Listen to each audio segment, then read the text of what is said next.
प्यारे बच्चों, आप सभी का इस ई क्लास में हार्दिक अभिनंदन है, स्वागत है।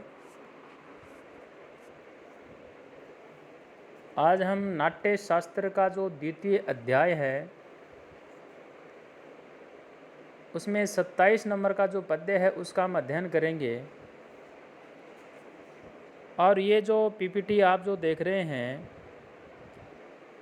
इसके अंदर जो पद्य आ रहे हैं उनमें नाट्य मंडप किस प्रकार की भूमि के ऊपर बनाया जाना चाहिए या नाट्य मंडप का निर्माण करें उससे पहले क्या क्या तैयारियां करनी चाहिए,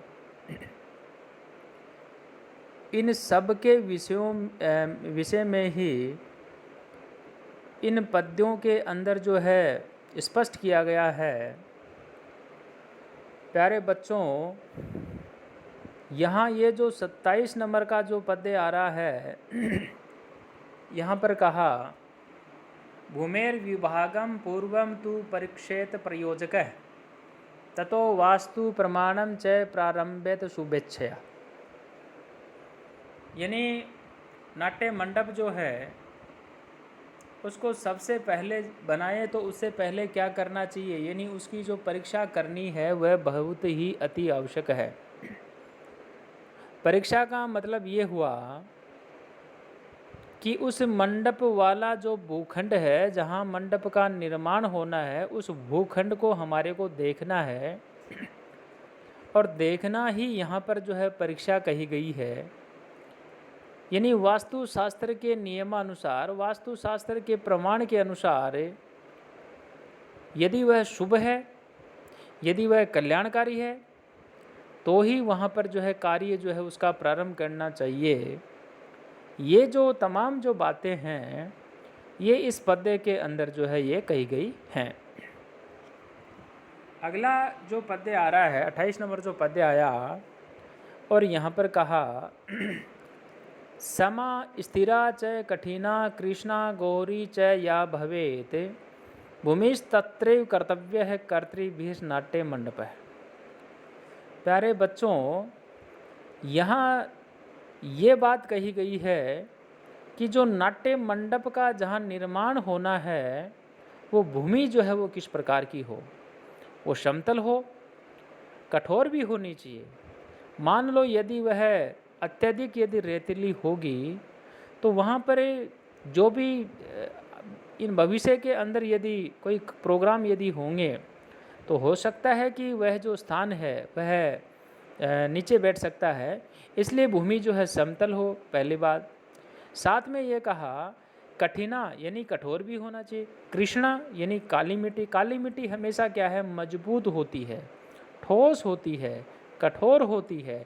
कृष्णा गौरी च या भवित च का मतलब होता है और यानी वह भूमि कठोर भी हो, कृष्ण भी हो, और साथ साथ में गौर वर्ण जो है उससे भी युक्त हो या भवेत भूमिस्तत्रैव कर्तव्य है कर्तृभिः नाट्य मंडप है। इस प्रकार की यदि भूमि है उस भूमि के ऊपर ही जो है नाट्य मंडप जो है या नाट्य प्रयोगशाला जो है उसका निर्माण जो है वह करना चाहिए, नाट्य मंडप जो है बनाना चाहिए। अगला जो पद्य आ रहा है 29 नंबर आया, यहाँ पर कहा, प्रथमं शोधनं कृत्वा लांगलेन समुत्कृषेत अस्ति कील कपालानि तृणगुल्मांस शोधियेत्।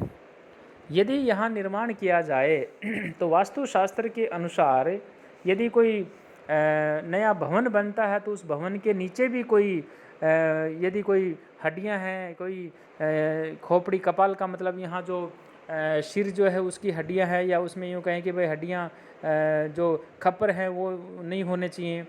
कोई अन्य ऐसे जो वास्तु के हिसाब से अच्छे नहीं माने गए हैं वो भी उस सामान्य रूप से जो हम भवन बनाते हैं उनके नींव के अंदर भी, उसके नीचे भी, उसके स्थान के अंदर भी जो ये नहीं होने चाहिए। उसी प्रकार से नाट्य मंडप का यदि हम निर्माण करें तो सर्वप्रथम उस भूमि का जो है शोधन करें।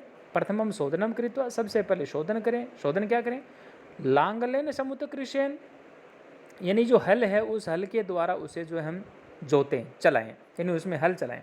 हल यदि चलाएंगे, यदि कोई हड्डी है यदि कोई अनावश्यक कोई कील है, अनावश्यक यदि कोई उसमें खप्पर है, यदि कोई घास फूस है तो वह ऊपर आ जाएगा। जो ही वो घास फूस ऊपर आता है, कील यदि वो दिख जाती है, उसका जो है शोधन करके उसको अलग कर देना चाहिए। और तृण गुलमांच शोधियत है, इस प्रकार से ये जो यहाँ आया अस्थि मानी हड्डियाँ, कील जो आप समझते ही हैं, कपाल आने का मतलब खपर होता है, तृण का मतलब घास फूस होता है, और इस प्रकार से उनको जो शोधियत यानी उनको वहाँ से निकाल दे। इतना होने के पश्चात और आगे आया शोधित्वा वसुमतिं प्रमाणम निर्दिशेत ततः त्रीणि उत्तराणि सौम्यश्च विशाखाम अपि च रेवती हस्तिश्च अनुराधश्च प्रशस्ता नाट्यकर्मणि पुष्य नक्षत्र योगे तु शुक्लम सूत्रम प्रसारियत। प्यारे बच्चों, यहाँ पर यानी किस प्रकार से जो है उसका जो है हम धागा जो है सूत्र जो है वो फैलाएं, यानी शुभ नक्षत्र जो है उसके देखें और उसके पश्चात ही जो है ये धागा जो उसको फैलाना चाहिए, श्वेत वर्ण जो है वह सूत्र फैलाएं, इसके विषय में कहा। शोधित्वा यानी उसकी सफाई करने के पश्चात वसुमतिम प्रमाणम निर्दिशेत, यानी जो माप का निर्देश है वह करें। और त्रीणि उत्तराणि सौम्यस्य विशाखाम अपि च रेवती, तीनों उत्तरा, मृगशिरा, विशाखा, रेवती, हस्तिश्च अनुराधाश्च, हस्तपुष्य अनुराधा नक्षत्र जो है ये नाट्यशाला का जो निर्माण होता है उसके अंदर बहुत ही शुभ कहे गए हैं, इसलिए कहा पुष्य नक्षत्र योगे तो शुक्लम सूत्रम प्रसारित। पुष्य नक्षत्र के योग में जो गुरु यानी जो पुष्य नक्षत्र है उसके होने पर जो है श्वेत वर्ण का जो सूत्र है उसको जो है फैलाना चाहिए। अब जो श्वेत वर्ण का जो पत्र है वो किस प्रकार से हो उसके विषय में कहा। करपाशम बालवजम वापी मौंजम वालकलम एव च सूत्रम बुद्धिस्तु कर्तव्यम यस्य छेदो न विद्यते, यानी वह जो सूत्र है वह किसका बना हुआ हो इसके विषय में कहा।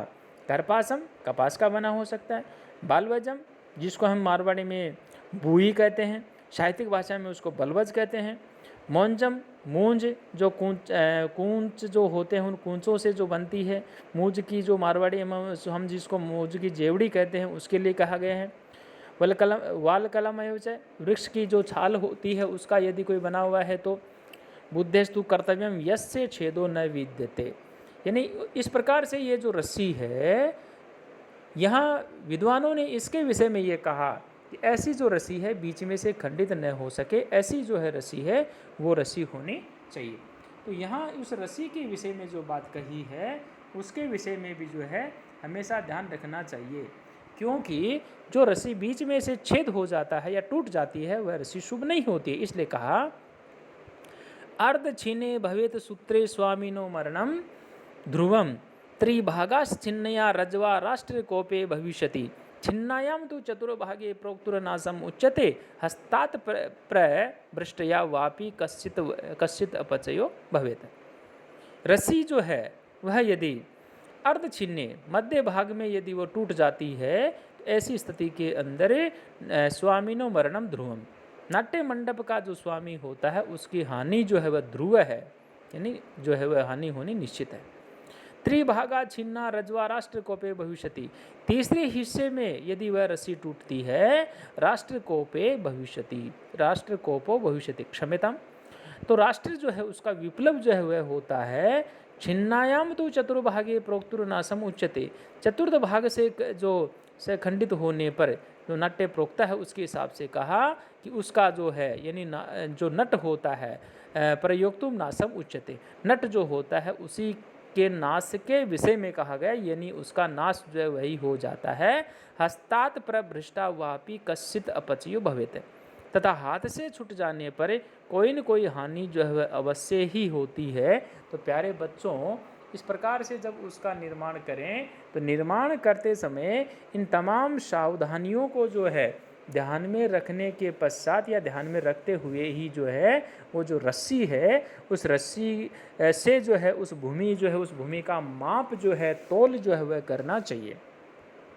यहाँ जो भरत मुनि है उन्होंने कहा कि यदि रस्सी हाथ से छूटती है तो हानि होती है, यदि वो बीच में से टूटती है, स्वामी का नाश होता है। तीसरे हिस्से से यदि टूटती है, राष्ट्र में कोई उपद्रव होता है। रस्सी चौथे भाग में यदि टूटे तो स्वयं नट जो होता है उसका अहित होता है। अतः रस्सी जो होती है उसको सावधानी के साथ में ग्रहण करना चाहिए, सावधानी के साथ में उसको जो है पकड़ना चाहिए, और उसके पश्चात ही जो है ये इसका जो माप तोल जो है वो निकालें। प्यारे बच्चों, आप इसको पढ़ें। तब तक जो है मैं दूसरा जो वीडियो है आप लोगों के लिए तैयार करके आप लोगों तक पहुंचा रहा हूं। सभी विद्यार्थियों का बहुत बहुत आभार, धन्यवाद।